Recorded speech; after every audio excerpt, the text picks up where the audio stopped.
C'est la première fois que je parle de ça sur les réseaux sociaux. Je pense qu'il est grand temps de vous expliquer comment j'ai découvert la manifestation, parce que ça, je pense que c'est une story time que vous aurez jamais entendue de la part d'aucun autre créateur de contenu manifestation. C'est une story time qui remonte à assez loin, parce que j'ai découvert la manifestation quand j'avais 5 ans. Mais à l'époque, j'interprétais pas ça comme j'interprète ça aujourd'hui. Ça m'arrivait souvent, par exemple, de penser à des amis de mes parents et qu'on les croise à des endroits complètement improbable. Avoir en tête un jouet très précis, j'étais très Barbie à l'époque, et je le suis toujours d'ailleurs. J'avais en tête des Barbies très spécifiques que je voulais. Il se trouve en allant à King Jouet que ces Barbies existaient, exactement comme je les voulais. Des fois aussi, je pensais à des sujets que ma maîtresse d'école pouvait aborder, mais qui n'avaient rien à voir avec l'école, hein. C'est des trucs avec la vie, tout sauf des sujets scolaires. Et en fait, effectivement, pendant son cours, elle parlait de choses que j'avais pensées peu de temps avant. Et donc évidemment, à 5 ans, j'interprétais pas ça comme maintenant, je me disais juste c'est extraordinaire, j'arrive à faire déplacer les amis de mes parents où je veux qu'ils soient,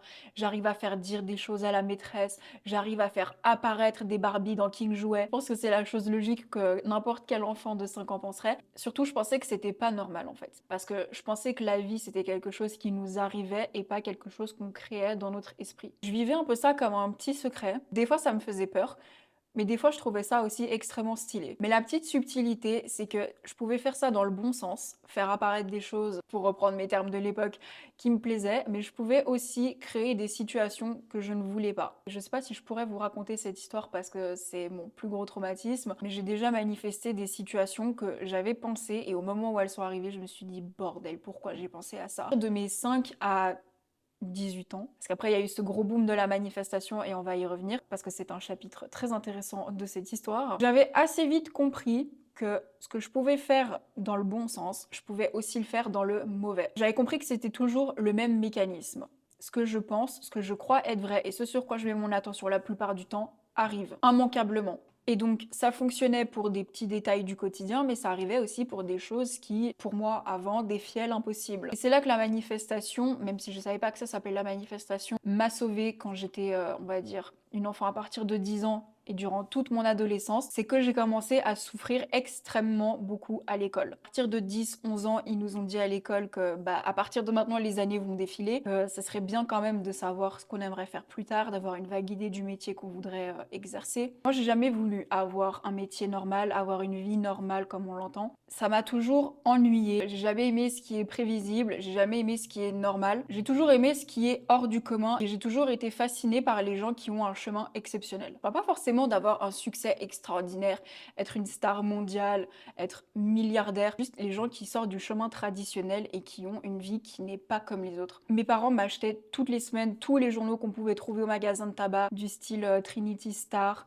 je sais plus les noms, faut vraiment que je les retrouve. Mais que ce soit de par les séries Disney Channel, les films aussi, lisant les interviews des stars que je connaissais, il y a eu aussi l'émergence des réseaux sociaux, c'était complètement nouveau à cette époque. Ça m'a fait me rendre compte qu'il existait quelque chose de différent, quelque chose qui me correspondait plus. À l'époque, la manifestation, même si je mettais pas un terme dessus, c'est ce qui me permettait de penser que peut-être pour moi aussi ce serait possible. Que ce soit sur les réseaux sociaux, dans les journaux, à la télé. Ce qui m'a fait tenir le coup parce que j'étais de plus en plus stressée à l'école, c'est de me dire il y a des gens qui ne suivent pas cette voie, qui s'en sortent très bien. Il y a une possibilité pour que ça puisse m'arriver à moi aussi. Et donc la plupart du temps, en vrai, je ne pensais qu'à ça. J'étais tout le temps en train d'écrire des pièces de théâtre, des chansons, de regarder des films. J'ai toujours été quelqu'un de très créatif, j'ai toujours aussi été sur les réseaux sociaux. C'est la première fois que je suis connue, on va dire, avec mon visage, enfin que les gens savent que c'est moi sur ce compte, mais j'ai toujours eu des comptes sur les réseaux sociaux et ça a toujours fonctionné parce que c'est quelque chose que j'ai toujours aimé. Quand j'avais 11 ans, ou 12, je sais plus, mais c'était juste avant qu'on change d'école. On nous avait donné un classeur d'orientation pour savoir ce qu'on voulait faire plus tard. Donc évidemment, bah, sans surprise, j'avais écrit que je n'étais pas du tout intéressée par l'idée de faire des études, à l'idée d'avoir un métier normal, que voilà, je voulais continuer à faire ce que j'aime tout simplement. Je savais pas ce que je voulais faire,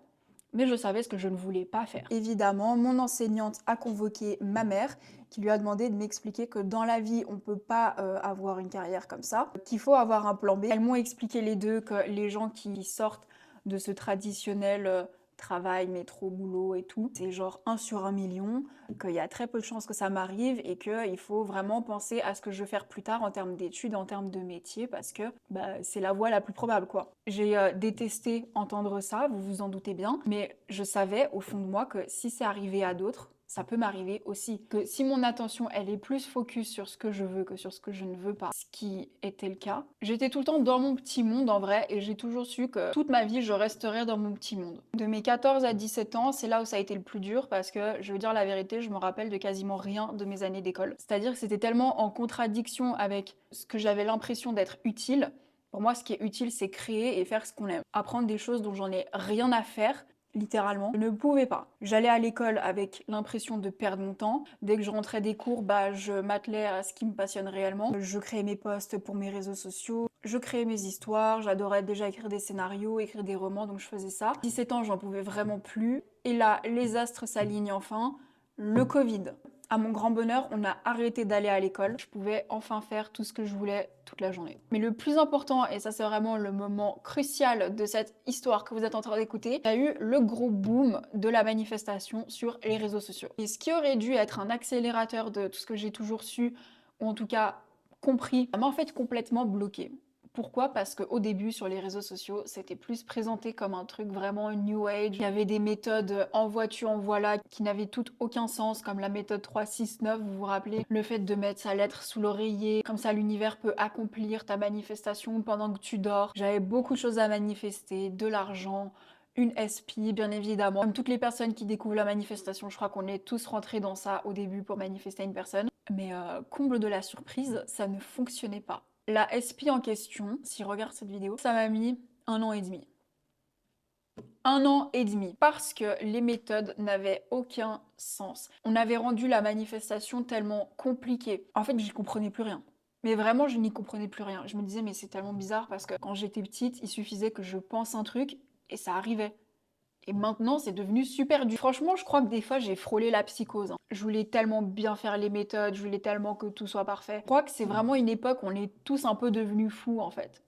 Pour être parfaitement honnête. C'était nouveau, c'était l'émergence de la manifestation. Et donc pendant un moment, ce qui a toujours été une seconde nature pour moi, ce que je faisais comme ça auparavant, là c'était extrêmement compliqué en fait. Et c'est ça qu'il faut vraiment comprendre en manifestation, c'est pas faire. Manifester, c'est avant tout être. Vos manifestations ne s'accomplissent pas via des méthodes, elles s'accomplissent parce que vous pensez du point de vue de la personne qui a sa manifestation. La version pour qui c'est normal, les pensées qui vous viennent le plus fluidement en fait. Pour passer d'un point A à un point B, pour devenir la personne qui veut à la personne qui pense comme celle pour qui c'est normal, je vous ai écrit un e-book qui s'appelle La formule instantanée. C'est la méthode exacte que je réservais à mes coachings pendant 1 an. Et maintenant, j'ai décidé de vous la partager en e-book parce que c'est vraiment quelque chose de très efficace quand vous manifestez. C'est la méthode que j'utilisais quand j'étais petite sans même le vouloir parce que c'est la façon naturelle de manifester. C'est comme ça que vous manifestez en fait depuis le jour où vous êtes né. Dans cet e-book, vous allez apprendre à le faire consciemment pour diriger votre identité vers ce que vous voulez manifester. Parce que des fois, on a des programmes qui sont installés depuis des années, depuis même des fois la naissance. Quand vous voulez manifester quelque chose et que vous avez toujours connu l'inverse, c'est compliqué de penser comme la version de vous qui a enfin cette manifestation et pour qui c'est normal. La formule instantanée est vraiment prévue pour créer un shift immédiat, pour vous permettre de passer de la personne qui veut à la personne qui a. Et comment instantanément lancer le processus de manifestation. Donc si vous voulez découvrir la méthode que j'utilise et qui fonctionne aussi pour toutes les personnes que j'ai en coaching, vous trouverez le lien pour y accéder dans la bio.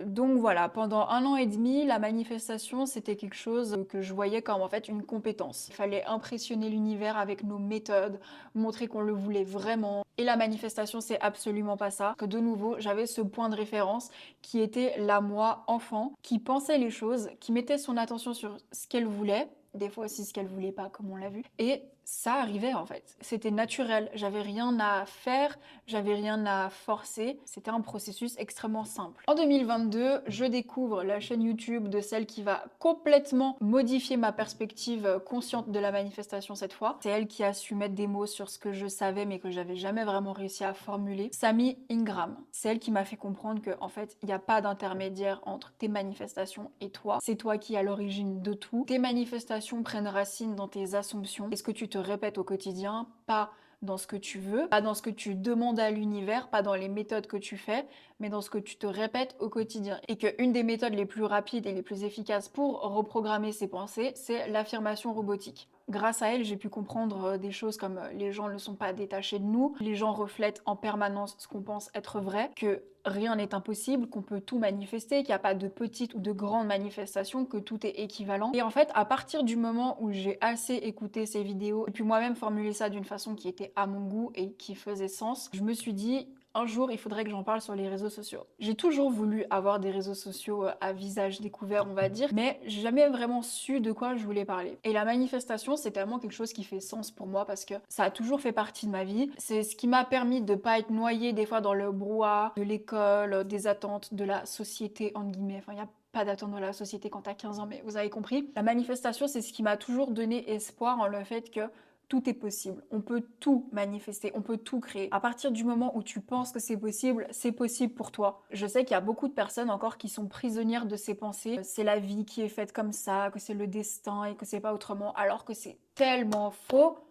Tellement faux. Je me suis dit, il y a forcément des gens qui pensent comme moi en fait. Il y a forcément des gens qui sentent que la vie, comme on la présente, c'est pas fait pour eux. Des gens qui veulent apprendre à maîtriser leurs pensées pour attirer consciemment ce qu'ils veulent expérimenter et pas répéter des schémas dont ils veulent plus. Il y a déjà beaucoup de créateurs de contenu bien implantés dans la sphère manifestation comme Carla, Guillaume, Maya, aussi connu sous le nom de Daevalia, qui d'ailleurs sont tous adorable. Il y a vraiment que des gens incroyables dans cette communauté. Vraiment contente que dans la sphère manifestation, il n'y ait pas ce côté compétitif, comme il pourrait peut-être y avoir dans d'autres domaines sur les réseaux sociaux. C'est vraiment un milieu qui est très bienveillant. Les gens qui nous suivent aussi sont pour la majorité adorables, qui ont une vraie envie d'évoluer. Il y a beaucoup de gens qui comprennent de plus en plus que c'est un vrai outil de développement personnel, que c'est une vraie façon en fait de décoder comment fonctionne la réalité et comment créer une réalité qui vous correspond à 1000%. Très contente de savoir qu'il y a beaucoup de personnes qui ont enfin compris que le pouvoir créateur est dans leurs mains. C'est un sujet qui se démocratise de plus en plus aussi. C'est de moins en moins perçu comme un truc new age spirituel. Beaucoup d'entrepreneurs en parlent,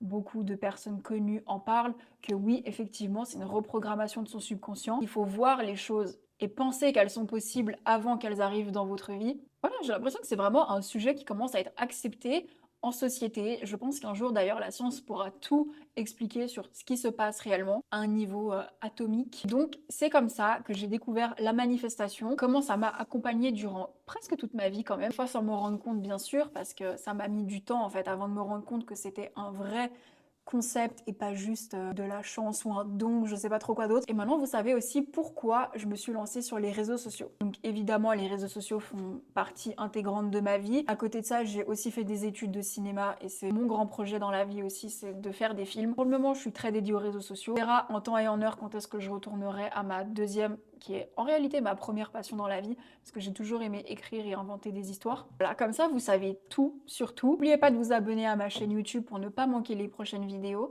Je vous invite aussi à me suivre sur TikTok et Instagram. Je partage des stories au quotidien, des conseils plus courts. Et je vous dis à très bientôt pour une prochaine vidéo.